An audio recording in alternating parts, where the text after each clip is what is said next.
पहला उनसे सवाल यही था कि हमारे रिपोर्टर की इतला है कि आज ये काबीना के इजलास के अंदर मरियम नवाज का पाकिस्तान से बाहर जाने का मामला उठाया गया, तो आपका इसमें आपका क्या कहना था और वजीर आजम का क्या रद्द-ए-अमल था? तो सुनिए क्या कहा फैसल बॉर्डर। देखिए जी, बड़ा मेरा मौका तो बड़े आज से नहीं, बहुत पहले से क्लियर है, और मैंने पहले भी बताया है कि ये ड्रामा होगा कि वो मरियम नवाज को डॉक्टर्स कहेंगे कि जी तीमारदारी भी इनकी वजह से दुनिया में हो सकती है और ठीक नहीं हो सकती, या इलाज के लिए कोई ऐसे नाम आ जाएगा बीमारी का जिसकी वो सिर्फ मामलत कर सकती है, उनके अलावा पूरी दुनिया में कोई इसका इलाज नहीं है।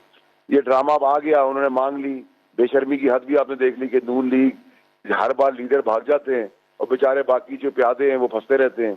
तो एक तो ये चीज थी, उसी मैंने प्राइम मिनिस्टर को मुखातिब होकर कहा कि हम किसी सूरत में आप प्लेटलेट्स वाला ड्रामा रिपीट नहीं करेंगे, और क्या कहते हैं, हम ना इसी से नाम निकालेंगे, और जिस फोरम पे भी हमें अगर हमारे खिलाफ कोई वो आ भी जाता है, अगर कोई इजाजत कोई दे भी देता है, तो उस सूरत हम उसको उस डिसीजन को भी चैलेंज करेंगे। But at any case ECL से नाम नहीं निकलेगा, ना हम जाने की इजाजत देंगे, क्योंकि ये करप्ट टू द कोर है, चोर है, कन्विक्टेड इनका बाप है नवाज शरीफ। वहाँ सारे मफरू इश्तिहारी हैं।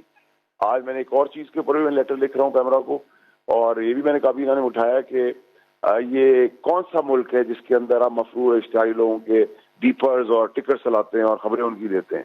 Is not suppose to. आप माशरे में क्या कह रहे हैं कि चोर और ईमानदार आदमी एक ही काम कर सकता है। तो बड़ी तफसीली फैसला हुआ, उस पर प्राइम मिनिस्टर ने बिल्कुल एग्री किया और काबीना ने भी एग्री किया उस पर, ये बिल्कुल ठीक है, ऐसा ही होगा इंशाल्लाह।